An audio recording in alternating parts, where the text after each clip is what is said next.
ఈ మధుపదం YouTube channel వీడియోని subscribe చేసి గంట గుర్తును నొక్కి ఆల్ని సెలెక్ట్ చేసి ప్రతిరోజు యూట్యూబ్ ఓపెన్ చేసి అడుగున ఉన్న సబ్స్క్రిప్షన్ బటన్ నొక్కితే అన్ని లేటెస్ట్ వీడియోలు చూడవచ్చు.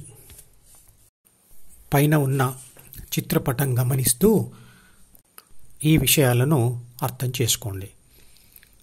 ఆత్మశక్తి అంటే ఇంగ్లీష్ అక్షరం ఏ శరీరంలోని మిగతా అంతర్భాగాలతో అంటే B, C, D1, D2, E, F, G, H లలో వేటితో ఉంటే మనిషి ఏ విధంగా కనబడతాడు అనే విషయాలను ఇక్కడ వివరిస్తాను. D1 అంటే ద్వితీయ మనసులోని D యొక్క ఉపరితల పొరలలో ఉండే ప్రపంచ సమాచారం మరియు కోరికలు.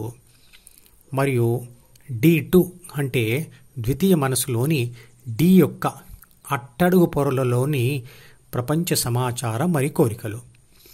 మిగతా అంతర్భాగాలను ఇదివరకు వీడియోలో వివరించాను. ఇక ఆ 12 స్థితులు తెలుసుకుందాం.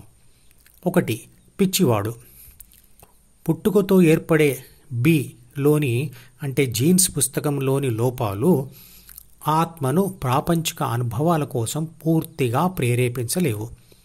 అందువల్ల ఆత్మ చేసే 7 పనులలో మొదటిదైన ఫోకస్ అంటే ధ్యాసను సి పై మరియు డిలోని ప్రాపంచిక సమాచారం మరియు కోరికలపై సంపూర్ణంగా పెట్టలేదు.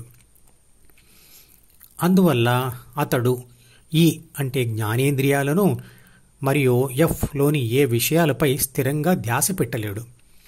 ప్రాపంచిక అనుభవాలను మరియు వాటికి సంబంధించిన సరి అయిన సమాచారమును అతడి ఆత్మ గ్రహించలేదు.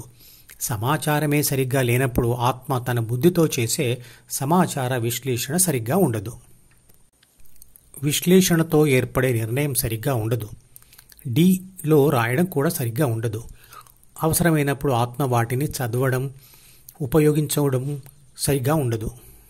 అందువల్ల అతడికి డి యొక్క అభివృద్ధి జరగదు, అంటే మానసిక వికాసం ఉండదు. ఇక 2వ స్థితి మద్యం తాగినవాడు. ఇతడికి బి అనేది బాగానే ఉంటుంది, కానీ అతడు తాగిన లేదా తిన్న మత్తు పదార్థం A+Bకి మరియు ద్వితీయ మనసుకు అంటే C+D+Gకి మధ్య తాత్కాలికంగా ఒక అడ్డుతరగా నిలబడుతుంది. అందువల్ల A+B ద్వితీయ మనసులోని సి అంటే అహం అనే ముసుగును ధరించలేదు మరియు D1లోని సైనాప్స్ వంతెనలు అంటే ప్రాపంచిక సమాచారం మరియు కోరికలను చదవలేదు.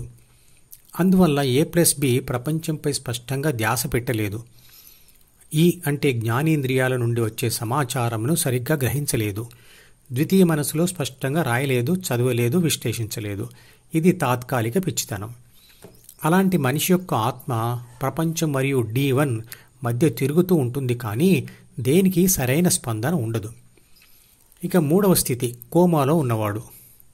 ప్రమాదవశాత్తున ద్వితీయ మనసు అంటే CDG ధ్వంసమైతే అహం ఉండదు మరియు జ్ఞాపకాలు అంటే సైనాప్స్ వంతెనలు ధ్వంసం అయి ఉంటాయి, కాబట్టి కోరికలు ఉండవు, ప్రపంచ అనుభవాలు ఉండవు.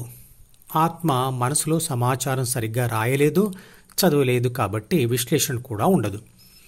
అందువల్ల అలాంటి మనిషి ఇచ్చే ప్రతిస్పందన కూడా ఉండదు.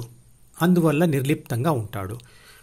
మానసిక ఆరోగ్యం ఉన్నవాడి ABC వాడి ద్వితీయ మనసును చదువుతున్న సమయంలో మనకు వాడి కళ్ళల్లో నిర్లిప్తత కనబడదు, కానీ కోమాలో ఉన్నవాడి కళ్ళలో ఆ నిర్లిప్తత ఉంటుంది.